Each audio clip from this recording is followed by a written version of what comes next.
Mr. Williams, not the result you would wanted.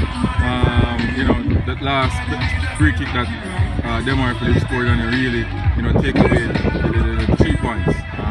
Tell us what you thought on the game. I mean, it was a very good game on our part in terms of our overall game in comparison to the last couple of games. I think we did better in most of the departments. It's unfortunate that the way the goal was scored.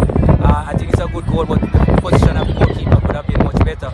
And to have lost all 3 points in the dying moments must feel a little disappointing. But in terms of where the guys played, I'm very pleased. In the attacking aspect of the team, though, I think that you need more firepower up top. What's your thought on that aspect of your team? I mean, that is something that we may have to address in the off-season. Right now, we just have to work with the players and that we have. And I'm seeing improvement where that is concerned in terms of us getting numbers and chances in the box. But definitely, it's an area that we have to look to strengthen.